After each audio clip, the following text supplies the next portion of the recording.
अब बात आती है book keeping, accounting and auditing की।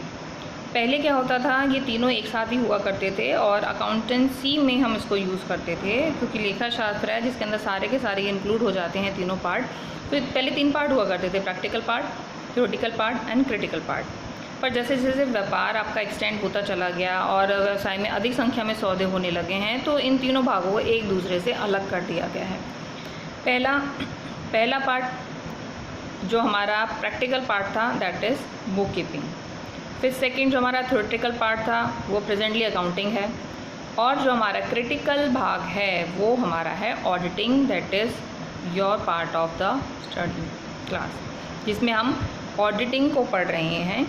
तो अब ऑडिटिंग, क्योंकि काम तीनों का सिमिलर सा ही है, जस्ट ऑडिटिंग में क्योंकि क्रिटिकल पार्ट है तो हम आलोचनात्मक एक व्यवहार रखते हैं कि हमको उसमें कमियां निकालनी हैं।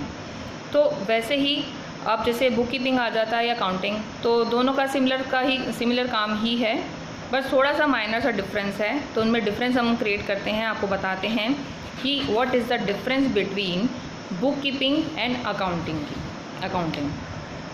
तो अब बुक कीपिंग क्या है कि प्रारंभिक पुस्तकों में, यानी कि जो आपकी प्राइमरी बुक्स हैं उसमें व्यवहारों को लिखा जाएगा और उनकी एंट्रीज की जाएगी, खतौनी की जाएगी। जबकि अकाउंटेंसी क्या है कि इसमें खातों से, यानी कि जो आपने अकाउंट मेंटेन कर लिए हैं उनसे profit and loss and balance sheet और नेसेसरी जो भी एडजस्टमेंट है वो की जाएंगी और उनको एनालिसिस किया जाएगा। यानी कि अकाउंटेंसी से पहले बुक कीपिंग करना ज़रूरी है, क्योंकि बुक कीपिंग ही जो भी लेखांकन व्यवहार हुए हैं उनको बुक्स में रजिस्टर्ड कर रहा है। तो without book keeping we can't do accountancy, या अकाउंटिंग हम प्रोसेस में नहीं ला सकते। सेकेंड है कि जब हम जर्नल में लेखा करते हैं